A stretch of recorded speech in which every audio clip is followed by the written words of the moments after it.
బాగా కేసీఆర్ అప్పులు చేసిండు, రాష్ట్రం అప్పులు చేసిండ్రు, అప్పులు పెరిగినాయి, ఇదో రెటరిక్. అప్పులలో అధ్యక్ష మనది 23వ స్థానం. మనకంటే మించి అప్పులు చేసిన రాష్ట్రాలు 22 ఉన్నాయి అధ్యక్ష. మన పైన పరిమితికి లోబడి మనం ఉన్నాం, చాలా క్రమశిక్షణతో ఉన్నాం. అది కూడా కేంద్ర ప్రభుత్వం మొన్న ఇచ్చినటువంటి స్టాటిస్టిక్స్లో పార్లమెంట్ సమర్పించినారు అధ్యక్ష. ఇప్పుడు జరుగుతున్న లోక్సభ సెషన్లోనే మొన్న 3-4 రోజుల క్రితమే government of India has declared lowest అప్పులు చేసిన రాష్ట్రాలలో తెలంగాణ ఒకటి, చాలా పురోగతి సాధించిందని కూడా వాళ్ళు చెప్తా ఉన్నారు అధ్యక్ష. అతి తక్కువ అప్పులతోని మనం చాలా చక్కగా ఇవన్నీ కూడా చేసుకుంటూ పోతా ఉన్నాం. ఇవన్నీ కూడా రిజర్వ్ బ్యాంకు, ఫైనాన్స్ మినిస్ట్రీ వాళ్ళందరూ ఇచ్చేటువంటి నివేదికలలో ఉంటాయి అధ్యక్ష. లోక్సభ సాక్షి కూడా కేంద్రం కూడా ఇదే చెప్పింది. ఇవన్నీ చేసి ఈరోజు ఇంత సుస్థిరమైన ఆర్థిక ప్రగతి సాధించి, పర్ క్యాపిటా పెంచి, పవర్ పెంచి, శుద్ధమైన నీళ్లు ప్రతి ఇంటికి నల్లాతో ఇచ్చి, ఇవన్నీ చేసి తెలంగాణ సాధించుకొచ్చి అష్ట కష్టాలు పడి గత 25 సంవత్సరాలుగా ఒక యజ్ఞంలాగా దీన్ని తీసుకొని పోతా ఉంటే కాంగ్రెస్ పార్టీ నాయకులు మాట్లాడతారు అధ్యక్ష. కేసీఆర్కి పిండం పెడతాం, ఇవన్నీ చేసినందుకు ఆ పిండం పెట్టాలా? ఈ తిప్పల పడ్డందుకు ఆ పిండం పెట్టాలా? మీ వల్ల కాని పని, మీ నాయకులు ఎంతరో మంది ఎన్నుచూపి పారిపోయినటువంటి తెలంగాణ ఉద్యమాన్ని నేను భుజానేసుకొని అనేక కష్టాలు పడి దీక్షలు చేసి చివరికి నా చావు మీద తెచ్చుకునేంత ప్రయత్నంలో తెలంగాణ తెచ్చిపెడితే మీకు పిండం పెడతామంటే ఎవరు హర్షిస్తారు అధ్యక్ష? ఇదేనా సంస్కారం? ఇదొక పద్ధతి, ఇదొక పార్టీ, దీనికో లెక్కన? చాలా బాధ కలుగుతుంది అధ్యక్ష, దుఃఖం వస్తుంది. ఎందుకంటే ఏందని నాకు అర్థం కాదు. ఇది పూర్తిగా ఎటుపడతాడు, నోరుంది కదా అని విచ్చలవిడిగా మీ పార్టీల నియంత్రణ లేకపోవచ్చండి, కానీ సంఘం చూస్తుంది కదా. వారికేమో హాఫ్ నాలెడ్జ్, పెద్దానికేమో ఫుల్ నాలెడ్జ్. ఇక మేము ఏం చేస్తాం అధ్యక్ష? కాబట్టి అందుకే సభలో వాస్తవాలు మాట్లాడితే బాగుంటుంది అధ్యక్ష. నా కుటుంబ సభ్యురాలు సీతక్క అని చెప్పిన, ఎంత అవమానకరంగా మాట్లాడిండ్రు అధ్యక్ష సీతక్క పట్ల. ఇవాళ సోషల్ మీడియాలో ఒక వీడియో పెట్టిర్రు అధ్యక్ష. నేను అది చూపిస్తే సభ గౌరవం తగ్గుతుంది కాబట్టి చూపించట్లేదు. ఇవాళ సీతక్క అక్కడ నించుంటే వెనకాల నుంచి ఒక సభ్యుడు వచ్చి ఇంకొక సభ్యుడితో మాట్లాడుతుంటే ఇవాళ టీఆర్ఎస్ నాయకులు సోషల్ మీడియాలో పెట్టిన మీమ్స్ చూస్తే మీరే ఆ వేదిక మీద నుంచి వచ్చి చెప్పు తీసుకొని కొడతారు అధ్యక్ష. వాళ్ళను చేత్తో కూడా కొట్టారు. ఒక ఆదివాసి బిడ్డ, ఉద్యమాల నుంచి వచ్చిన బిడ్డ, పేదల కోసం కొట్లాడుతున్న సీతక్కను అవమానించే విధంగా ఇదేనా మీ నీతి, మీ జాతి? ఇందుకోసమేనా మీరు ఇవాళ ఇట్లాంటి రాజకీయాలకు పనితరా? ఆమె దళిత, ఆమె ఆదివాసి ఆడబిడ్డ కాబట్టి ఆమెను అవమానించవచ్చా? ఈ అక్కల కోసం కొట్లాడింది నేను అధ్యక్ష, వాళ్ళు కాదు. కాబట్టి ఆ అక్కల పట్ల నేను మహిళల పట్ల గౌరవంగా ఉండేవాడిని, అక్కల్ని గౌరవించేవాడిని. మంత్రివర్గ సమావేశంలో కుర్చీ లేకపోతే కొండా సురేఖక్కనో సీతక్కనో వస్తే నేను లేచి కుర్చీ ఇచ్చిన ఎన్నోసార్లు ఈ అక్కలు ఉండ్రు. ఈ తమ్ముడు నేను నమ్ముకున్న అక్కలు మంత్రులై ముందు వరుసలు ఉండ్రా అధ్యక్ష. ఈ తమ్ముడిని నమ్ముకున్న అక్కలు మంత్రులై ఇక్కడ ఉన్నారు. ఆ దిక్కుమాల తమ్ముడిని నమ్ముకున్న అక్కల పరిస్థితి ఏముందో మీకు తెలుసు కదా అధ్యక్ష.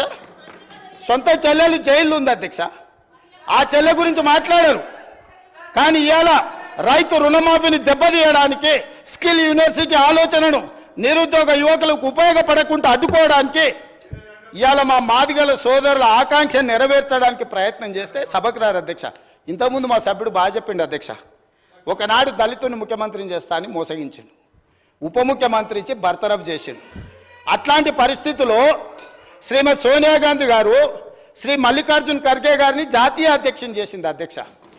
శ్రీమతి సోనియా గాంధీ, రాహుల్ గాంధీ గారు తమర్ని స్పీకర్గా చేసి ఆ కుర్చీలో కూర్చోబెట్టారు అధ్యక్ష. మీరా కుమార్ గారిని లోక్సభ స్పీకర్గా చేస్తే తెలంగాణ రాష్ట్రం ఇచ్చింది అధ్యక్ష. మీరా కుమారి గారు నేరెళ్లలో దళితులను కరెంటు షాకులు పెట్టి కొట్టించి సంసార జీవితానికి పనికి రాకుండా హింసిస్తే పరామర్శించడానికి మీరా కుమార్ గారు వస్తే ఎయిర్పోర్టుల్ని అరెస్ట్ చేసిండ్రు అధ్యక్ష. అది వాళ్ళ నీతి, వాళ్ళ జాతి. ఇవాళ ఎందుకు రాడు అధ్యక్ష? మిమ్మల్ని సోనియా గాంధీ గారు, మల్లికార్జున్ ఖర్గే గారు, రాహుల్ గాంధీ గారు స్పీకర్ చేసి అధ్యక్ష స్థానంలో కూర్చోబెడితే మీరు అక్కడ కూర్చుంటే అక్కడ కింద కూర్చోవలసి వస్తుందని మీ ముందల కింద కూర్చోకూడదు అని ఇవాళ సభకు వస్తలేడు అధ్యక్ష.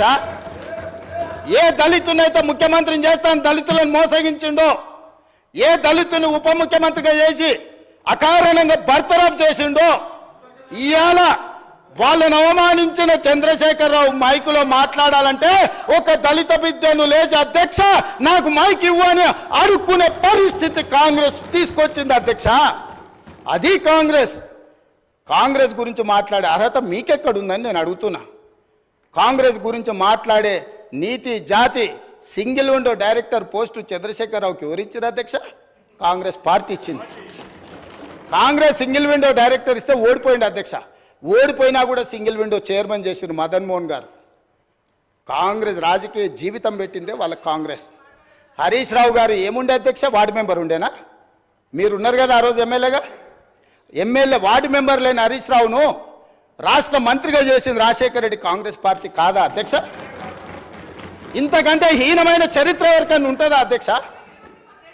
ఇన్ని విషయాలు ఉన్నా మేము ఇక్కడ ప్రస్తావించదలుచుకోలేదు అధ్యక్ష. అవన్నీ ఎందుకనంటే గొప్ప లక్ష్యంతో స్కిల్ యూనివర్సిటీ తీసుకొచ్చినాం. గొప్ప లక్ష్యంతో మాదిగా ఉపకళాలు వర్గీకరణ కోసం మేము ముందుకు వచ్చినాం.